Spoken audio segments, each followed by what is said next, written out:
gonna. I don't know if I need a mic. I'm gonna use one anyway for now. But okay. Hello. Testing. Testing. Testing. Testing. Testing. Switch on That's it. All right. Okay. Wow, that's quite loud. Yeah, I don't know if we really need the mics, but we'll give it a go for now, and then we'll stop using them. I feel like it's a bit overkill. Thank you so much for coming along, for watching Dispossession, and for staying for the panel discussion, which is why we're here really, is to talk about these issues in a local context. But we are also delighted to have people from outside of the borough as well to talk to us. So just going to introduce everyone in turn. So at the end over there we have Martin Wright, who's a housing activist and campaigner with Class War.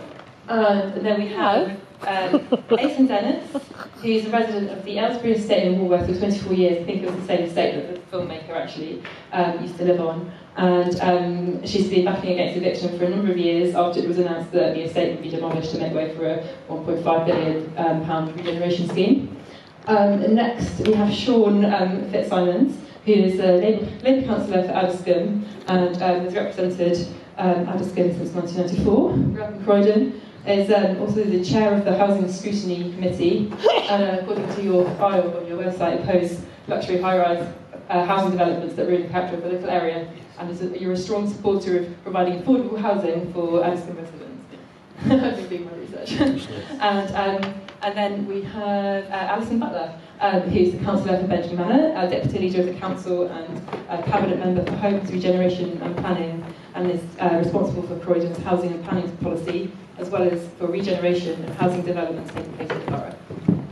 And then we have Dave Robinson, who's the head of operations at the London-wide homeless charity Evolve Housing, with extensive experience working with the homeless. Since 2016 has taken a lead role in the European campaign to end street homelessness. And his work includes coordinating the Croydon campaign CR0 2020, which aims to end homelessness in Croydon for good by 2020. And then we have Jad Adams, who's the chair of Night Watch. You would have met before, whose charity we're supporting tonight. I thought it might be nice, actually, when I pass the microphone along to Ison. I haven't quite volume, so I don't know. Are you sure? So I thought it might be nice, because you have first-hand experience living in social housing. You maybe just talk a little bit about that, your own experiences, what the community is like where you live, and what are your kind of personal motives for campaigning like you do? I'm a proud council tenant, and I have every intention to stay as a council tenant. That's the postings. And I've been campaigning for 18 years, thanks to Tony Blair, to remembering and visiting us and keep telling us, you forgotten people, and then the 2 years later they come to say that, oh, we're gonna knock it down and make a nice place, which we knew that, it is a gentrification, it is a social cleansing. So I started the campaign, and now 18 years we've been campaigning. 2001, I need to tell you the whole story, so you need to see the shameless councillors and councils, what they've been doing to people, the real people and low-income working class people. So 2001, we had a ballot. So in this country, they talk about the democracy, and we, follow democracy with this Brexit, whatever people said, we accepted. 73% of tenants say no to privatization. So what happened? They didn't take into account that is our democratic ballot, to saying that we want to stay with council with a referendum. The reason I've been campaigning, the first, we need more council housing. There is no doubt about it. We need to understand the seriousness of council housing. Not they've been referring social housing, affordable housing, whose affordability nobody knows. What is happening is kind of new accumulation of profit by the property developers, with the help of the councils everywhere. In London, specifically, most of the borough so-called, what I'm saying, so-called labor-led councils are forcing people to leave their homes, forcing people for gentrification, forcing this wonderful community that I live in, minority ethnic, and is the richness, colorfulness within the community. I'm feeling safe, feeling belong to somewhere. Those so-called labor people or hidden Tories or whatever they are, they've been so blinded, getting into bed with property developers. That's what is happening. They all get benefit out of it. You can check it, 35% website. In Sadık, 20% Labour Council has direct relation with the property developers. So what does it tell you, this story? Why they are so keen on social cleansing? Those people, their voters, they are so blind, they can get rid of their voters. I mean, I don't vote, and I don't believe the voting will gonna change anything, don't get me wrong. But to people, forcing people, because they have low income, and deceiving, lying, and not telling the truth, and having all those meetings behind the closed doors, and coming, consulting people, and spending millions and millions to deceive the people, but never ever thinking, why don't we refurbish? That's what people want, and they are happy. They are happy to live with the community they belong. Let's just improve their right, their homes, bring it to decent home standard. The film is already showed, you know, what is going on, starting with neglect, you know, let the estate run down, and then come to say that, okay, it is so expensive, let's demolish the estate and rebuild it. Who is buying it? Offshore people, tax avoiders, and people are being forced to move outside of London. That's what they are offering us. And there is no council housing anymore. In Sadık, I'm sorry, in Sadık, you've seen the Highgate. So council are losing their asset, council losing the invaluable land to property developer. In return, what they are getting? They apart from their personal gain, because that's what they are so keen on, the social cleansing. Yeah. And I know Alison's husband is an architect and the head of the planning committee. So what an irony. So I'm not buying it. I am telling them, we're gonna fight until the very end, and you cannot socially cleanse people. We had enough this. Okay. And then the people, okay. Just one more thing. Before we get into all that, I just wanted one more thing. I mean, we already established what is the issue is, housing crisis, which is created housing crisis. But what I like to talk, how we gonna stop it? What we gonna do, all of us, because everybody has got their responsibility to do something about it and stop this shameless. Anyway, I don't want to go so much, but the shameless, the attitude or whatever they are trying to do, it has to stop, because housing is a basic human right and we deserve better. Yes. Hey, well done, Alison.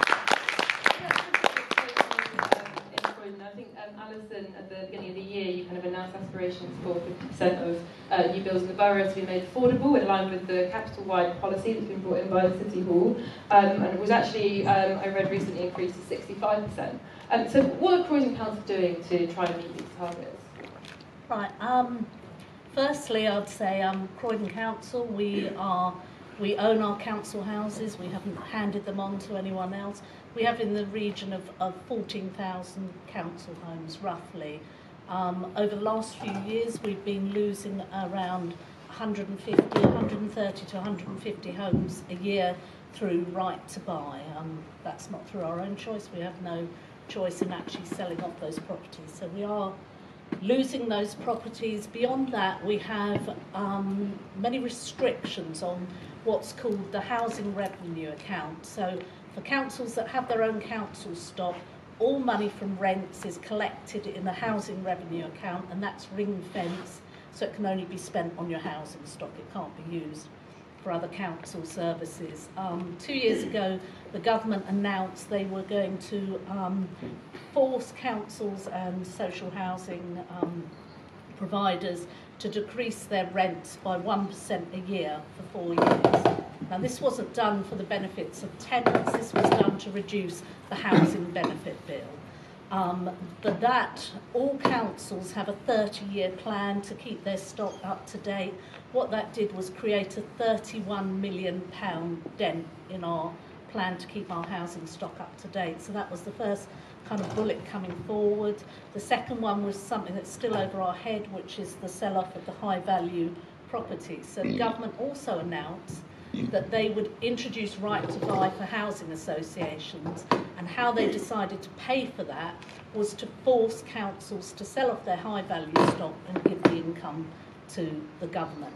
Now, that hasn't been introduced yet, but it is on the statute book, so each year we wait to see how that will affect us. Third, other big issues for council is right to buy receipts. Many people talk about how council stock is replaced. When we have to sell one of our council homes, you've already lost £100,000 because that's the reduction on buying your property.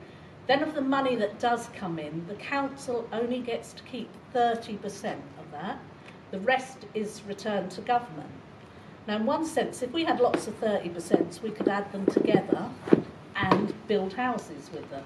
But then the government also has a law that's saying, with your 30%, in order to build a new house, you have to match it with 70% funding. So you can't add all your 30% together, you have to have that additional 70% funding.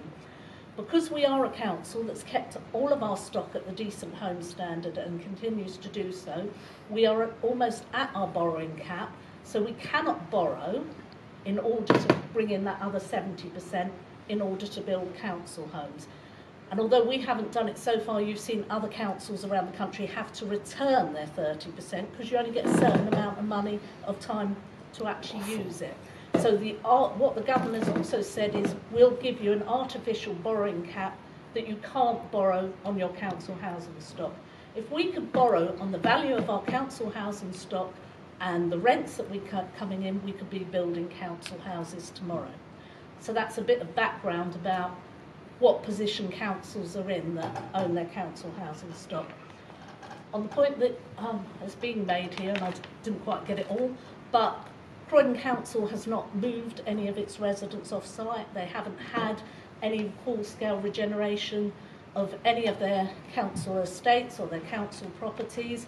We plan to carry on maintaining our sites and regenerating on our sites. So what we have done is done our new infill on various sites around the borough, and that's been done on our council estates, on car parks, on old sites that we use for washing, on a variety of places where we've got community centres where we can rebuild a brand new community centre because they're worn out and we can build flats on top. So we've used infill around our borough on a programme, and we will continue to do that.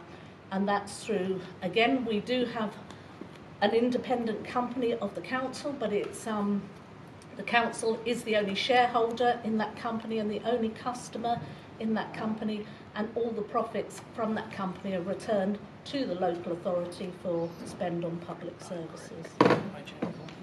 Back by Jeremy.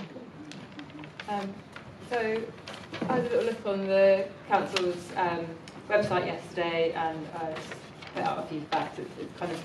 It seems like it's sort of put people off applying for a council house. So it says there's 5,000 households on the housing register, many waiting for up to 10 years. Almost 2,000 people apply as homeless each year to the council. Only 260 council properties became available last year to people on the waiting list. And then throughout the whole the section on the website, it's constantly telling people to look in the private sector, look in the private sector. So why isn't everyone just renting in the private sector? There must be, obviously we've seen some issues discussed in the film, so what's kind of being done by the council to rectify those issues so that this can become a potential solution? Simply, we've got 5,000 people on our housing waiting list, but that in no way reflects housing need, because you have to be quite in housing need. So obviously, if you are homeless and in those circumstances, you're automatically accepted in housing needs under the majority of circumstances. But a lot of the people on our waiting list are overcrowded, but they have to be very overcrowded in order to get on the waiting list in the first place. So I'd just like to say 5,000 in no way reflects the housing need of this borough. I think I've talked to you about why it is so difficult for a council, particularly us, which we have a relatively small housing stock. That's matched by a social housing association stock about the same height. But Croydon is a borough that relies very heavily on private rented. But what we've seen over the last 4, 8, 10 years is the rise of rents in the private rented sector. So the biggest cause of homelessness in this borough is eviction from the private rented sector. People would then, and if we accept that statutory duty to house them, we have to, I've already said how limited our stock is, and we've got a waiting list for that. We do lease thousands of properties in order to place people in on a temporary basis. But the other side of that is, it's no point in putting somebody in a private rented sector property that they can't sustain. And what the government did at the same time they reduced our rent for 4 years is they put a freeze on what's called the local housing allowance. And to most people, that's housing benefit. So it's the money the state pays you if you don't have an income to pay your rent, or if you do have an income but it's not enough to pay your rent. If you look in a borough like Croydon, local housing allowance isn't set at whatever your rent is. They set it at a certain level, which at one point it was like the bottom third of rents in your borough. So local housing allowance would be set there. But obviously if you freeze that for 4 years, that falls and it falls and it falls.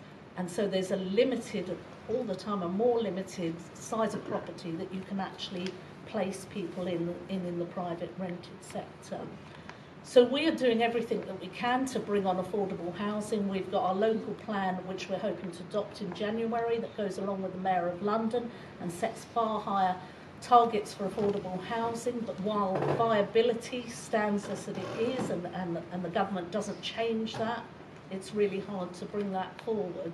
And that's really the situation, how there simply are not enough houses, and the ones that are being built, there's just not enough social or affordable housing in the borough for the council to place people in. Yes. So we provide about 300 units of supported accommodation for homeless people in Croydon. And I'd say one of the biggest issues we have at the moment is moving people on from the accommodation. So by definition, the people we work with have quite complex needs, are quite challenging in many ways. The best place for most of them probably would be, in an ideal world, a long-term council tenancy, a bit like the chap from Balfron Tower. I think I can't remember his name, but it was quite a kind of moving story, I guess, about how he'd finally found some stability with a tenancy.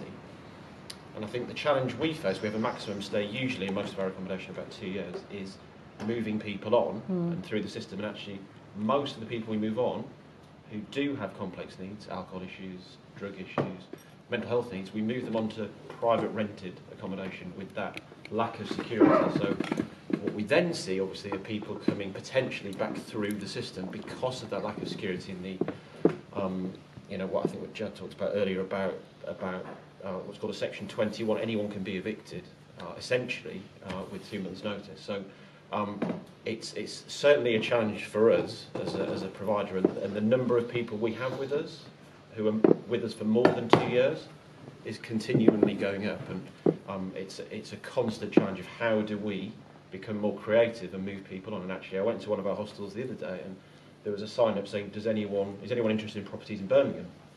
I mean, we would never actually forcibly move anyone to Birmingham, but it's the fact of the matter that because Alison talks about the local housing allowance and those kind of things, which are things that are out of control of obviously Croydon, that we have to be as creative as possible in what we do and how we move people on. So to end homelessness completely in the borough by 2020, it seems quite ambitious. What's your strategy? Have you got a strategy? I would just clarify that, which is to end chronic homelessness by 2020. So So there we would be talking about people who may have been on the streets for 6 months or more, or people who are in and out of street homelessness would be who we're talking about. Really. So what are your kind of action points on that then? So this is the campaign that we started last year with endorsement from Croydon and a number of other charities. Is really looking at about 5 different areas, but to just touch on a couple of them. One of them is community engagements. That's all about getting the community involved in the campaign to end homelessness, seeing homelessness as not just an issue for the individual or an issue for maybe an organisation like ours or the council or other people and so on, but it is something for everyone. It's a community issue and it's a community problem and something that we need a community solution for, if you like. So it's looking at the answers might lie in the community. Are there possible solutions that we haven't thought of as providers of accommodation? We put 5 of us in the room and we might come up with the same kind of answers. So it's getting that community involvement. It's also looking at systems change. It's looking at what we currently do, and I talked just there about the 2-year stay, the 2-year limit that we have generally on homelessness accommodation. So it'd be looking at things like that. Do we tweak it? And then it might also be looking at other options. So there's something called Housing First, which is, I don't know if anyone's heard of Housing First, but it's quite straightforward model, which is based on housing someone if they need accommodation. All of our accommodation, Evolve, which is predominantly commissioned through local authorities. We work with 7 different local authorities in London, including Croydon. You need to be ready to accept support at the same time as you're in housing need. But that isn't always the case. Someone might be on the street, I'm sure Jad speaks and meets a lot of people on the street who might not be ready to come into accommodation. Housing First does away with that and essentially just says, if you need a property, we will get you housed. And that is a solution that has worked very well in the US. It's being adopted in this country in a few areas so far. Glasgow actually is one of the trailblazers in the UK. And that would be one option. So that's one option we would be looking at, encouraging kind of developments in the area. So we're at 2017 and we've got 2020. So we're hoping we'll make some more progress in the next 3 years. Okay, I wanted to open it out to the floor now to give you guys a chance to ask questions. So fire away. I'm not ability to speak. Look, just say if you can take the mic if you want. I'm not sure how easily. Okay, that's fine. We just shout. Two things. To say we're gonna get the community involved, etc., etc. It absolutely sounds wonderful, but at the end of the day, cut and dry. The money, private renting, we're putting our money into people's pockets. It's not coming back into our society or community. There's a lot of MPs that are landlords, so that money's going nowhere except from people's pockets. We need more housing, and it sounds all lovely, but to me it's just airy-fairy. I've lived in council and I'm private rent now, and me and my partner earn not a bad salary. We can't afford to live in Sutton. We can't afford it. We're struggling. We have no money left at the end of the month. People have just got to wake up. We need more housing, and I just think all this sitting around a table, all this, lovely talking about what we can do. It's simple. We need more housing, and councils aren't taking responsibility. So who's going to take responsibility? Yeah. The councils are supposed to be for the people, but I'm not seeing that at all in the last few years. They seem there's a lot of lying going on, if you ask me, and I think people are just fed up with hearing these initiatives that aren't going to work. Yeah. Good point. Yeah, can I come in here? Because I think you're absolutely right. What we need is more housing. The thing that's going to decrease homelessness is an increase in the number of homes. Then we won't have people battling for the small amount of homes that are available, and the richest, of course, getting them, and the poorest not getting them. But the ultimate problem here is actually that the developers, some 5 big housing developing companies, don't want to build more homes, because when they build more homes, that brings the total price of those homes down. They don't want to oversupply.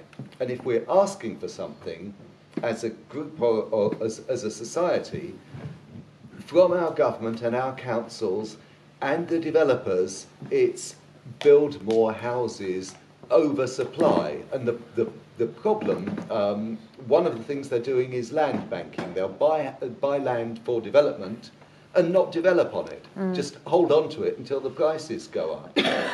And councils don't have the right currently to enforce them to build or get off the pot, basically, which is what they really should have. That's one of the things that the government should have done in its recent white paper, was give councils far greater powers to force developers to actually do the job that they're supposed to do. But the job that they're supposed to do of building houses is actually not in their best interests or in their shareholders' best interests. They don't want to oversupply housing, and that's what we've got to get them to do. Would that be why Brick hasn't built anything yet then? Yes, they are getting 8% of council property is on the paper if you read it brick by brick. But what I said, she said talk about the community. Every so-called Labour Party is talking about the bringing community, mixing communities. You can't mix communities while the front entrance is the private tenants and back entrance for the council or social tenants. You're already degrading and humiliating the people because they are low income. Where is the humanity? How do we measure the humanity to saying that with their poor doors policies? You can't mix communities like that. And already existing communities, they are getting rid of the existing communities people love to live in. So what is the things we need to take into our hands and doing lots of direct action, doing lots of the squatting, and then the showing them that, you know, that they cannot carry on as it is with their, you know, the property developers. Okay, so there is a housing crisis. I grew up on Portland Road. My family came from Ireland. There was 10 children. There were 5 of us in a flat. I went to university at 18. One of my prime reasons was to get a room of my own. When you share 4 boys for a number of years. So many of us here know what it's like to live in either overcrowded or in terrible accommodation. And in the 90s, when I first became a councillor, we weren't allowed to build council housing then, but we had still at the time ability to fund some housing, and we could work with the government of the time. And we were funding nearly 1,000 housing association social rented homes a year. Croydon in the 90s also was given significant sums of money by the government to deal with decent homes, which meant that council properties that previously, when they were built in the 60s or 70s, hadn't had their kitchens renewed, hadn't had their heating systems renewed. There was a significant improvement in the quality of people's homes. Insulation, so that heating loss was reduced, so people's bills in terms of heating. The failure of that Labour government was to allow to give us the borrowing cap and to not just give us the ability to build 1,000 homes a year. We probably needed to build 2,000 to 3,000 homes a year, and we are suffering a 25-year, 30-year lack of housing. But we had a chance in 2010 with the recession, in 2008, to actually make a difference, because house prices and land values were going to come down because of the recession, and that's when you can get your most pound per buck. But in 2010, this country, the people of Britain, voted for a Conservative Liberal Democrat government, which decided that councils and housing associations really weren't the answer anymore. We weren't going to give any money to those people because you need grant to build homes that are affordable. You can't build a house and someone can rent it unless you have grant. And in Croydon, we had a minister, we had an MP, Gavin Barwell, who was an advocate of that programme, and he particularly was a supporter of a thing called permitted development. So we had a town centre that was had lots of empty office blocks right, that we could have done something with as a council if we had been given funding, but instead and convert them. So we now have these luxury micro flats in the town centre, 23, 24 square metres, 25 square metres. Under the London plan that Ken Livingstone brought in the 1990s, there would have been 40 square metres. That's 400 square feet would have been a flat. They are selling these little 23, 28 metre square flats for £300,000. What that meant is that we lost an opportunity as a council to actually house thousands of people, potentially in the town centre. We are now struggling with that legacy of within 5 years. So the brick by brick thing, which some people here may not be in favour of, is a way that a Labour council is trying to build homes in an area without knocking down large areas, and it takes 2 years. It takes 2 to 3 years to go through the planning process and all that stuff, to get the funding together, to get the design right, to get the architects on board, to do all those things. You can't build a house overnight. But what is interesting is that one of the questions I always ask the audience in these circumstances is, how many of you will say yes to a housing development at the end of your street? Because what we've noticed when brick by brick has been proposed in areas that people locally go, I want more affordable housing, I want more housing, but I don't want it at the end of my road. So the question I ask here for people is, how many of you here would support housing at the end of your new housing at the end of your street? Well, not for the end of the road. It's another road. You're not going to build in the middle of a road, are you? Of course, you can't say yes. I'd like a big housing thing at the end of my little street, I would actually say because there's no room. It's just a road. Well, they are going to build at the end. I've already got that in housing. Yeah. Yes. But what's wrong, that if we've got, and I'm going to put the question out there, we probably, there's 30 or 40,000 people in the private rented sector in Croydon who are paying vast sums of them, 50% of their income is going on that.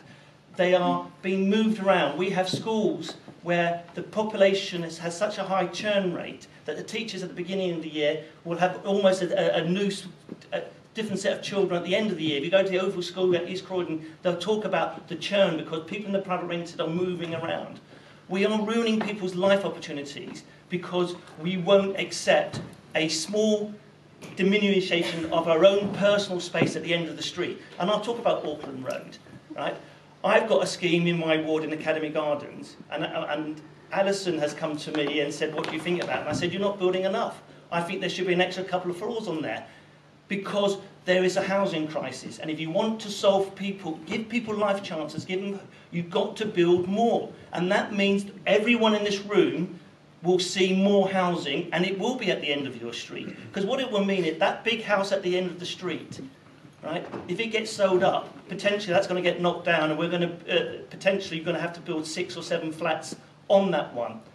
And that's the future. You cannot solve the housing crisis by building somewhere many miles away where we solve the problems. Building out the housing crisis means it's homes in your street, new properties. And it's the only way that we can make them affordable. We need rents of £150 a week, £100 a week. We can't have people working in Tesco's paying £350 a week for rent. It's absolutely alarming. But would you accept, can I come back on a couple of points that people made? Yeah. One, the point that the woman up there made about why councils aren't building houses, and it's exactly as I said at the beginning. Councils now receive no grant whatsoever in order to build. And not only that, but since 2010, when austerity was brought in, out of all the government departments, all of them, it is local authorities that have lost the most, have been asked to cut. So we now get, from 2010, given the bigger borough we are, the higher demand, 50% less in grant than we did in 2010. So we've lost over £91 million that is there to deliver council services that we no longer receive from government. It's gone. So councils cannot build houses because they do not receive the money, and they don't have the money to build it. On the issue of brick by brick received planning permission on most of the sites it brought forward late last year, and they've gone on to site this week, so lots of people would have seen the hoardings gone up on our first batch of sites, and they will now begin to build. Why is it a private Will they company? be actually Yeah, classed will as they council be houses? social housing? Okay, they're brick by brick, which is what we've always said right from the middle. Why is it a private independent company? It was to get round all of those bits of legislation I told you in the first place to build. The other thing that the company does, it can then compete commercially with other companies. No, it can't, because it wasn't fair. It didn't open it up to any other developers. Well, why would we? This is 50 years ago we set up the Royal Mail, right? The Royal Mail is a private company that was owned by the state. We're that talking was about part of the housing, public. not the Royal this Mail. Brick by Brick is a company that has to be registered privately, but the sole shareholder is the council. It is owned by the people of Croydon. It's a way of trying to bring in private money, because we can borrow a bit of money, to build homes. And half the homes will be for sale. That creates the profit to build another set of homes. So at the end of it, we'll have 300 or 400 homes that would never been built. Affordable homes for ordinary You Croydon say people. affordable. Yeah. Affordable is not the same as social housing, though, No. is it? Yeah. There's a agree, big and that- difference. Okay. The affordable element of brick by brick is divided into two things, because one of the issues that we have got is there's housing need right across the borough, right from those people who can't afford it, but also those families, somebody mentioned here, you've got two earners with an income coming in and they're still stuck in. So the affordable is split between shared ownership scheme, which we're going to be bringing forward, and the rest we have decided, and it has been a conscious decision because of all of those things, most of all to protect from right to buy, that the company at the same time as starting brick by brick has set up the council Croydon Affordable Homes.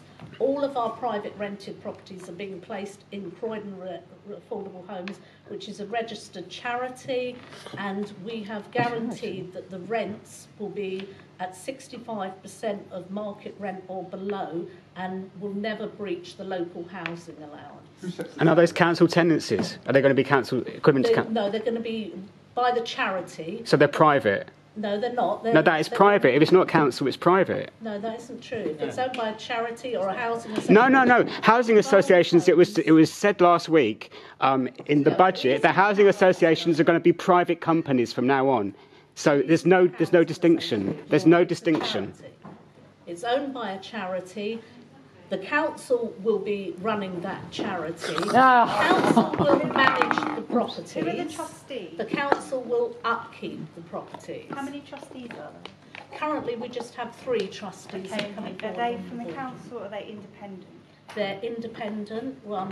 One of them, we've got selection, one of them actually comes from Crisis, because we thought that would be a really good intervention to come in and sit in, and the other 2 both have housing experiences, but they're independent of the council. Right, that's it. And this is to protect the property from right to buy, Alice? Yes.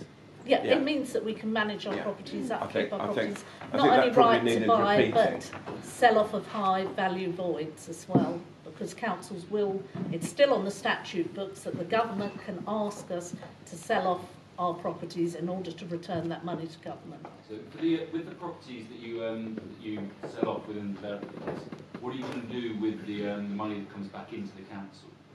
Right, well there's 2 levels.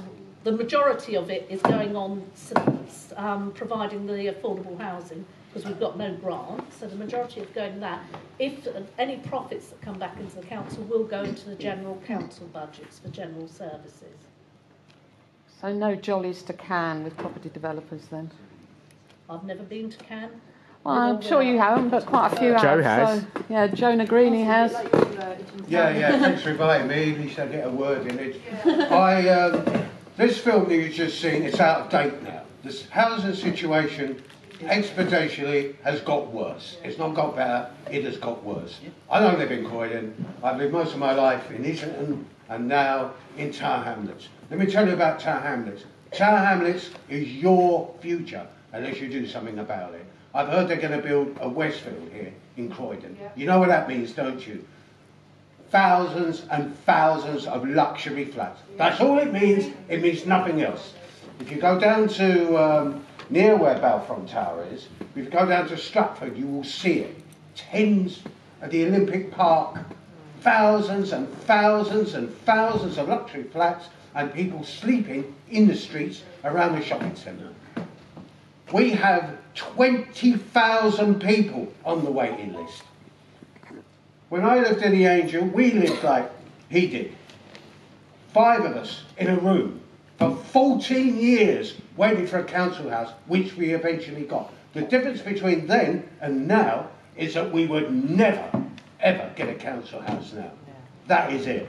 All I can see is luxury flats, and luxury flats. Tens of thousands of them. In an immediate area where I am, there will be 5,000 luxury flats and more people sleeping on the streets. Every day I go out onto the streets of Whitechapel, I see more people sleeping in the streets. Little encampments have begun to come up. Think of what it's like to sleep on the streets in this weather, with no hope. These people are going to die on the streets. And there are like millions of people are just 1 or 2 months' wages away from sleeping in the streets. Yeah. No government of any description is capable or even willing in any way to deal with this situation. Yep. There are over, I think it's only two-thirds of a million empty properties in this country, probably more. Yeah.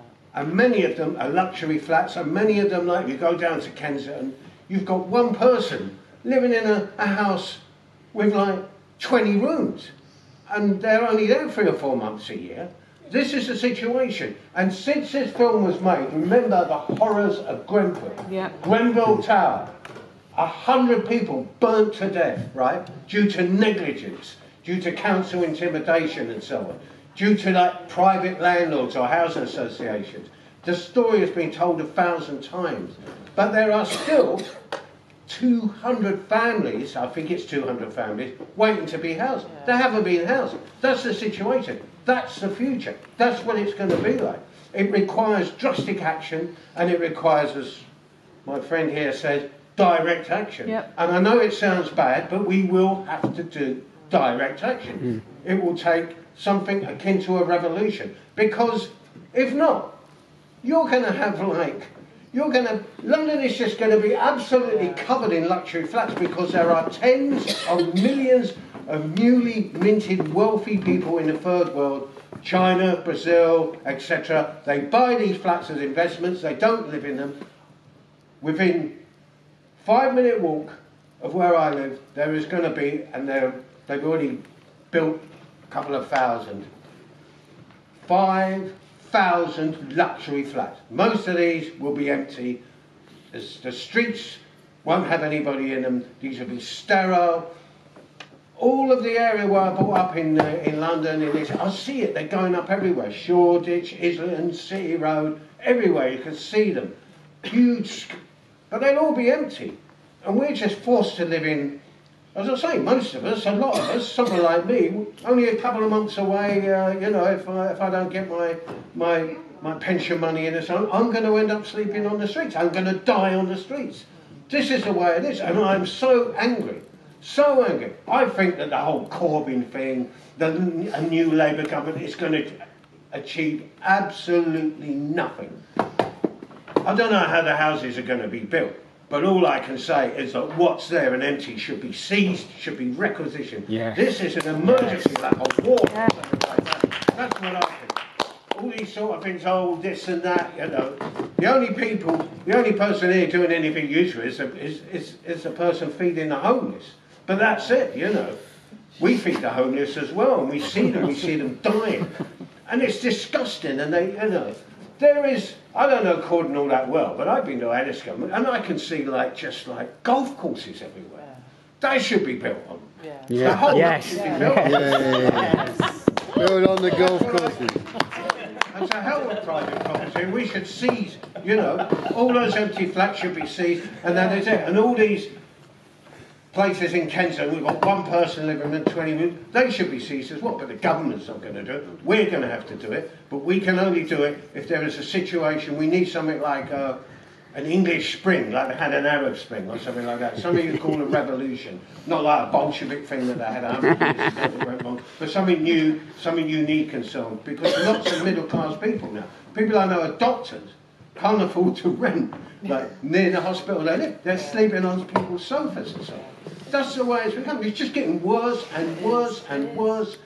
And these people can do nothing about it. They're part of the problem. What I don't understand, sorry, Sorry, I mean, you know, I was just I rambling. don't understand. I mean, the councils are there, I thought, was growing up, was for the people.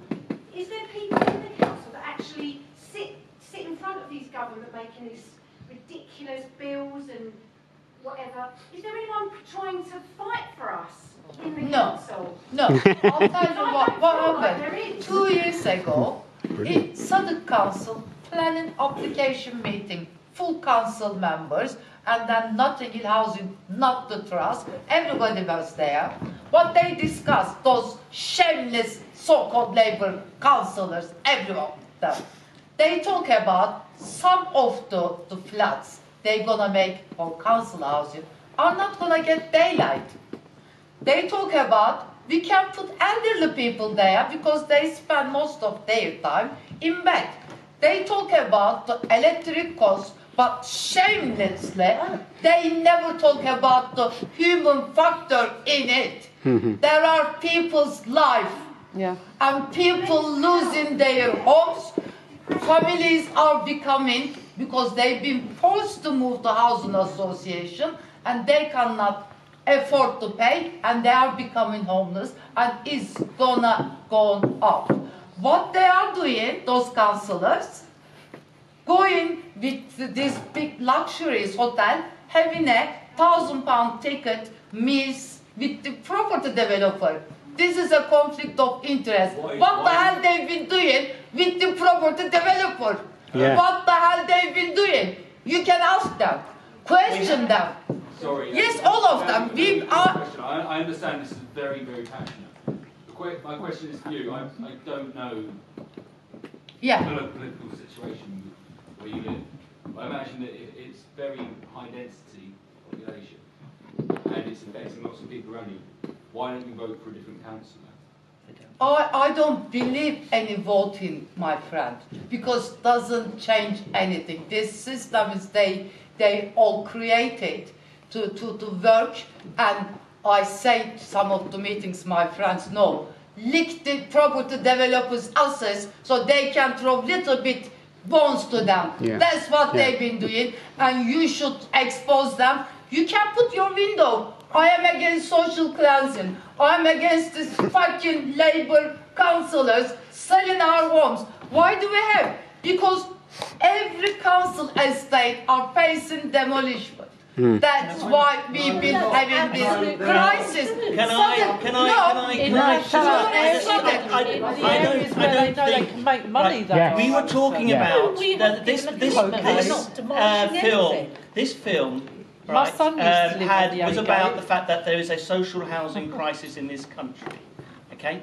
And we have millions of people who are not in affordable homes that are warm and secure, where they have security of tenure, where they can have lives that they can plan ahead because they're not going to be thrown out by the private landlord. All councils and all political parties, you can pick examples. But I would contend, right, that we have had in London a combination of factors. Boris Johnson, when he got elected in 2008, he brought in a London plan that effectively downgraded the place of the ability of local councils to lever in affordable housing on new developments. The new government of 2010 took away grant and then swept away a number of other planning policies that gave councils the ability to get affordable housing. Okay? Voting does make a difference. We have a housing crisis that is particularly bad at this moment in time because we had a government under David Cameron who thought that social housing meant people who wouldn't vote Conservative, and that if you have a homes ownership only policy, they will become Tory voters down the line. Why are you demolishing Cressingham Gardens? So I am not doing why are you demolishing Cressingham Gardens? The Labour Party. Answer that. Why is Labour demolishing Central Hill Estate, Cressingham Gardens? Oh, waffle bollocks. Right, class, Excuse you're me. not class No, war, you but can't. class war activists can come... Why are you demolishing Cressingham Gardens? What we are trying to do... Look, these people have got nothing to offer. They've got absolutely nothing. Your kids will end up sleeping on the streets if you listen to these tricksters and liars. And that's for... What? Yeah, you want a slap face. Yeah, that's the only answer. There is no other answer. If you're living under a thing like that, what? In answer to the woman who... There's thousands of people dying there, you fucking idiot! Jesus Christ! You're going to go home to a nice warm house today, aren't you? After this meeting, you're probably going to go to a nice warm house and just think, oh, all these two mouthy people here. And that's for voting. All it is putting an X on a bit of paper. Will change absolutely nothing. And who's going to be in charge of your new world order? Yeah. We are. We are. All of us. We the people. We have to do it. New World Order, you made it sound like fascism, right? So These are the fascists. So the question is, who built these council houses in the first day? These council houses were built by hundreds of thousands by Conservatives and Labour governments in the 1960s and the 1950s. Don't blame it all on the Tories. These people are equally guilty. A whole lot of them. I say, democracy does make a difference, right? Tell Cressingham Gardens, 70% voted against demolition. And people have the right in these meetings to shout. But I would hope that we would have. But I would also hope. But I would also hope that we could have a dialogue and a talk. There's people We've here. been listening to this crap for generations, and it's done nothing. Oh, reasonable blood, load of middle class crap. That's all it is. Yeah, I'm fucking angry, alright? I'm swearing, and why not? I'm going to go home. I'm going to be like walking through streets with people sleeping in that homeless. I'm going to go back to my rotting estate that was built in 1875, where there's like whole families living in 1 or 2 rooms. It's disgusting. But how do you stop the overseas investors, as one example? Personally, I'd expropriate the whole lot. Requisition the whole They're lot. not being capped, are they? So what's that? Okay, so an example is the overseas investors that want the high yields, but then they leave the properties vacant. Why isn't that being capped or prohibited? As a local council, we just don't have the powers to do that ourselves. We would need government legislation at a national level to do that. But is there no dialogue between you and the government where you feed back, information both ways? Yes. Yeah, I'd go into that. Yes, there is on that, and also the woman who asked about, are we there? So we're off on that, government, and in fact, changes were made to universal credit last week that were a direct result of the evidence that Croydon Council had placed before them as a select committee. So it's something that didn't get the publicity because it only affected a certain amount of people. But one of the things that we haven't talked about in this debate is the level of homelessness in the borough. So we have 2,500 households in temporary and emergency accommodation. That's people that Croydon have accepted responsibility for, but we do not have permanent housing to currently place in them. And too many of those are in bed and breakfast. The government, when they introduced universal credit, and it's this thing over the 6 weeks payment, but everybody knows they didn't get paid in 6 weeks, they got paid in 8, 10, 12 weeks. And we campaigned long and hard to say that people living in temporary and emergency accommodation shouldn't be covered by universal credit because they are in a situation of crisis. Last week, the government changed the legislation on that the payment can be made directly and will be made. That's something that Croydon Council went out on behalf of the people of Croydon and actually got the government to change their mind on. So we do go out there, we do constantly go on at them. We've been out there campaigning. We made the decision to retrofit sprinklers in all of our tool blocks. We're going to go ahead and do that whatsoever, but we've also been out there. But why wasn't it done before Grenfell? I mean, we all know they should have had the... Why did it take Grenfell to make you alert to the fact there wasn't adequate sprinklers there? We should be grateful for that. That should just be a mark. Yes. We're not grateful. The conversation with the fire brigade No, was that who's asked you? I was talking to sprinklers Alison. in a number of its council blocks that the fire brigade recommended.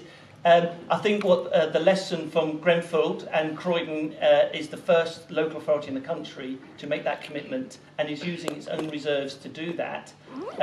But the issue in Croydon is that the people who are most likely to die in fires are likely to single people in the private sector or in That wasn't the question. It was a question about tower blocks and the fire sprinklers. It wasn't about you going into a deviation about it. There's more people in the private rented sector in Croydon than there is in the council or housing association put talking together. about the council, the blocks at the moment, and the sprinklers in the blocks. You don't have to sort of do politics speak, your politicians sort of waffle to just answer the council. The time where it's getting late. Just one more thing. Let's just start in to wrap Southwark, Icebury Estate, 2,700 units, which is 600 units they already gentrified. It's empty. You've seen the Beverley, and it's waiting 5, 6 years, or maybe 7 years now. They don't get any rent. But at the same time, in Southwark, another estate has got cracks, and the people are desperate. They want to move out because it's been crack going on, and their gas cut off, everything. And we are saying we have a block of empty lots in Icebury to Southwark so-called Labour Party. Why don't you move those people, at least temporarily, because they want to stay with their community together, to go through this difficult time with their community? Why they are not doing it? Because they want to knock it down to Netgrass. Yeah, because they'll never get back once they move out. And they don't care. They just want to get rid of the council estates, council plots as a concept, to privatize everything because they will get a little bit. I think. Just very last question. Yeah. I mean, it's a problem for everybody. It doesn't matter what party you are, what side you're on. This is a problem. So, do you not think having a clarity between us and the councillors or whatever would help the situation? I mean, you've set up Brick by Brick and it is a private company, but it means it's not accountable to you. No. Yeah. Which kind of makes it a them and us situation. Can I just come back on that? Because under chair scrutiny, we and we have the power as a scrutiny committee. Cabinet members have to come in front of the committee that I chair to ask questions. The Brick by Brick is accountable to our committee, right? It is accountable to councillors, right? It is not. It cannot take decisions. If it involves, you're saying we want to build on the end of your garden. This is a problem facing everybody. We've all got to put our heads together to come up with some sort of solution. So why can they only come and talk to councillors? Why can't we all be involved in it? There is an article on Brick by Brick. It's saying that here, Brick by Brick is failing a long way short of the council's early boost that it will be delivered. In fact, fewer than 8% of the Brick by Brick homes will be provided for affordable. That's what it is. On a blog site. That's what you are, and that is the. That's my way, might be a wooden one. This conversation should go on for a very long time. We'll be doing Brick by Brick. Shut up, Mark, you're a We'll be doing twat. Brick by Brick scrutiny of this in He'll be sitting there January. ranting And if you till want to come midnight. along, you can come along, and if you want to put some questions, I've always allowed people to come along. Oh, that's very big of you. And I think the first thing you should question Alison and her husband. There is a conflict of interest. She's a councillor. He's a because Come on. everywhere. Where is it? Why are you so keen on Brick by Brick? Why are you so keen on this? Thank you so much to all of you for staying. Well done. There is a donation bucket if anybody wants to give to Night Watch. And then hopefully we'll see you back here next week for the Florida project. So thank you again for coming. I told you, I warned you.